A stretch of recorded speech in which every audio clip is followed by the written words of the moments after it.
Hello बच्चों, चलिए प्रश्न को देखते हैं। प्रश्न हमारे पास A B C D E F 6 प्रश्न दे रखे हैं और 6 के 6 प्रश्न में हमें समांतर श्रेणी के योगफल ज्ञात करने के सूत्र की सहायता से हमें योगफल ज्ञात करना है। हमें समांतर श्रेणी के n पदों का योगफल ज्ञात करना है। तो चलिए सर्वप्रथम हम प्रश्न के लिए मुख्य अवधारणा लिखते हैं। मुख्य अवधारणा में किसी समांतर श्रेणी के n पदों का योग किस सूत्र की सहायता से ज्ञात किया जाता है उसका अध्ययन करेंगे। तो किसी समांतर श्रेणी के n पदों के योग को यदि हम Sn द्वारा प्रदर्शित करें तो हमारे पास सूत्र होता है n बटा 2 गुणा 2a प्लस n माइनस 1 गुणा d के, जहां a क्या है समांतर श्रेणी का प्रथम पद है और d क्या है समांतर श्रेणी का सार्वंतर है। तो चलिए प्रथम प्रश्न को हल करते हैं। प्रथम पद हमारे पास है समांतर श्रेणी दे रखी है 1 plus 4 plus 7 plus dash dash, हमें 50 पदों का योग ज्ञात करना है। अर्थात हमें n का मान 50 दे रखा है। a जो कि समांतर श्रेणी का प्रथम पद होता है वह हमारे पास 1 दे रखा है। सार्व अंतर हमारे पास होगा द्वितीय पद माइनस प्रथम पद, द्वितीय पद हमारे पास 4 है माइनस प्रथम पद 1, तो हमारे पास सार्व अंतर प्राप्त हुआ 3। तो अब हम सूत्र की सहायता से s 50 अर्थात 50 पदों का योग ज्ञात करते हैं। तो s 50 बराबर आएगा 50 बटा 2, n का मान हमारे पास 50 हो गया और 2 गुणा 1 प्लस n 50 माइनस 1 गुणा d। तो हल करते हैं तो यहाँ आएगा 25, तो s 50 बराबर हमारे पास आ जाएगा 25 और 2 और गुण 50 गुणा 3, तो गुणा कर हल करेंगे तो हमारे पास प्राप्त होगा 3725। द्वितीय प्रश्न को हल करते हैं। द्वितीय प्रश्न हमारे पास है 8 प्लस 5 प्लस बी प्रश्न हमारे पास है, बी प्रश्न में हमें दे रखा है 8 प्लस 5 प्लस 2 प्लस, ऐसे हमें 25 पदों का योग ज्ञात करना है। 25 पदों का योग ज्ञात करना है। तो हमें n का मान दे रखा है 25। प्रथम पद हमारे पास है 8, सार्व अंतर हमारे पास होगा 5 माइनस 8 तो माइनस 3, तो s 25 बराबर हमारे पास आ जाएगा 25 बटा 2, 2 गुणा 8 प्लस 25 माइनस 1, तो हम यहाँ लिख लेते हैं 24 गुणा माइनस 3। तो हल करते हैं तो s 25 बराबर हमारे पास प्राप्त होगा 25 बटा 2 16 और प्लस 24 गुणा माइनस 3। तो गुणा कर जब हम हल करेंगे तो हमारे पास s 25 बराबर प्राप्त होगा 25 गुणा हमारे पास प्राप्त होगा 2 से कट जाएगा तो हमारे पास प्राप्त होगा माइनस का 28। तो माइनस का 25 गुणा माइनस का 28 करेंगे तो माइनस का 700 प्राप्त होगा। चलिए तृतीय प्रश्न को हल करते हैं। तृतीय प्रश्न में हमारे पास समांतर श्रेणी दे रखी है a plus B plus a 2a plus 3b। तो चलिए सीधे ही हम a का मान लिखते हैं अर्थात प्रथम पद लिखते हैं। तो प्रथम पद हमारे पास है a प्लस बी। सार्व अंतर लिखते हैं तो सार्व अंतर हमारे पास प्राप्त होगा द्वितीय पद माइनस प्रथम पद, तो द्वितीय पद हमारे पास है 2a plus 3b minus a minus b, तो सार्व अंतर हमारे पास प्राप्त हुआ a प्लस 2b। प्रश्न में हमें कहा है कि हमें समांतर श्रेणी के n पदों का योग ज्ञात करना है। तो Sn बराबर हमारे पास हो जाएगा n बटा 2 गुणा 2a हमारे पास था a plus b plus n minus 1 गुणा d हमारे पास प्राप्त हुआ a प्लस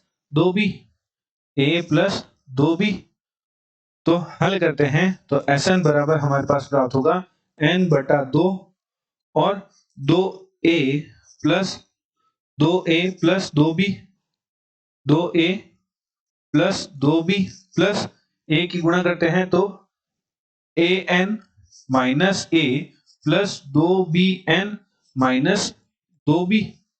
तो हमारा यहाँ माइनस का 2b से 1 2b कट जाएगा और 2a में से 1a जाएगा तो 1a बचेगा। तो Sn बराबर हमारे पास प्राप्त होगा n बटा 2 a plus an plus 2nb।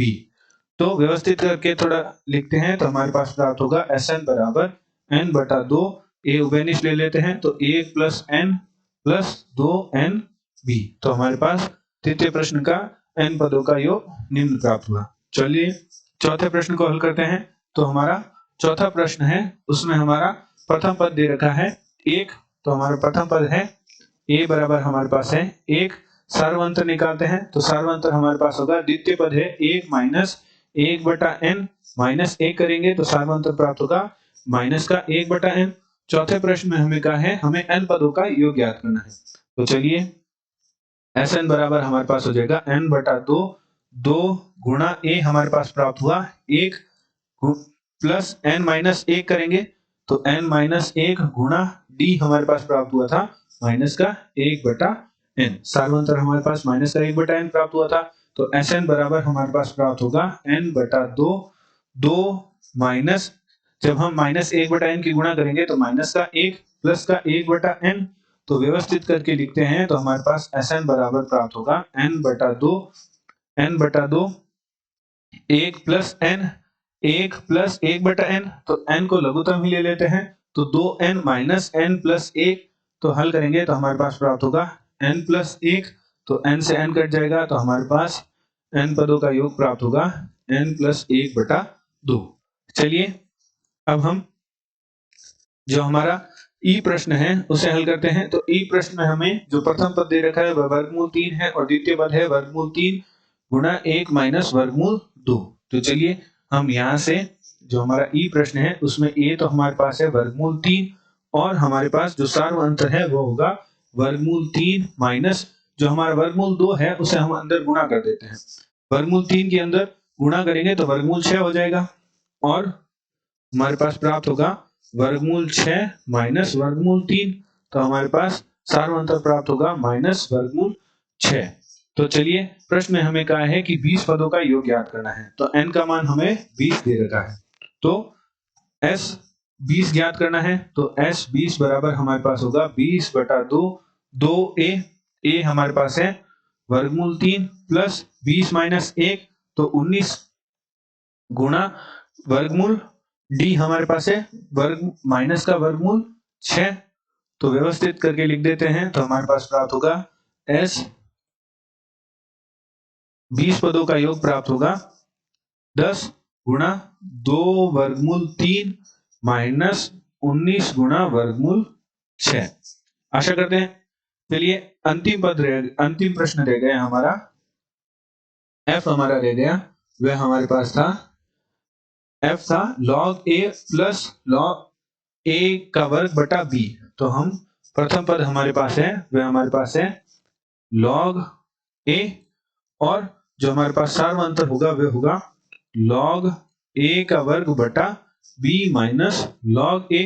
चूंकि हमारे पास log में एक सूत्र होता है जो कि कुछ इस प्रकार होता है कि log m minus log n दे रखा हो तो हम लिख सकते हैं log m बटा n। तो निम्न सूत्र की सहायता से हम हल करते हैं तो हमारे पास b बराबर प्राप्त होगा log a का वर्ग बटा b गुणा a।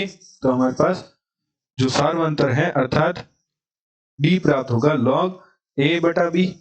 और प्रश्न में हमें कहा है कि n पदों का योग ज्ञात करना है। तो n पदों का योग अर्थात Sn बराबर हमारा लिखा जाएगा n बटा 2 गुणा 2a।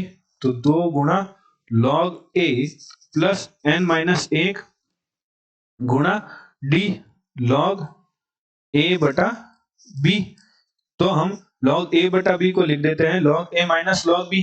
तो हमारे पास Sn बराबर प्राप्त होगा n बटा 2, 2 log a plus n minus 1 गुणा log a minus log b। हमारे पास log में सूत्र होता है log m बटा log n का। तो अब log की गुणा करते हुए हल करते हैं तो Sn बराबर हमारे पास होगा n बटा 2, 2 log a plus log n गुणा log a minus log a minus n गुणा log b plus log b। तो अब हम जो प्रथम 3 पद हैं उनमें हम log a को उभयनिष्ठ ले लेते हैं तो Sn बराबर हमारे पास प्राप्त होगा n बटा 2 log a। जब हम उभयनिष्ठ ले लेंगे तो हमारे पास प्राप्त होगा 2 प्लस n माइनस 1। तो हमारे पास प्राप्त हो जाएगा 1 प्लस n गुणा में है log a की गुणा में है 1 प्लस n प्लस जब हम अंतिम 2 पदों में log b को उभयनिष्ठ ले लेंगे तो हमारे पास प्राप्त हो जाएगा log b की गुणा में 1 माइनस n। इसे व्यवस्थित करके लिख देते हैं तो हमारे पास n पदों का योग प्राप्त होगा n बटा 2 1 प्लस n गुणा log a plus 1 minus n गुणा log b। तो हमने जो भी हमारे A B C D E F दे रखे थे उनमें सभी में हमने n पदों समांतर श्रेणी के n पदों का योगफल ज्ञात कर लिया। आशा करते हैं आपको प्रश्न काल समझ आया होगा। धन्यवाद।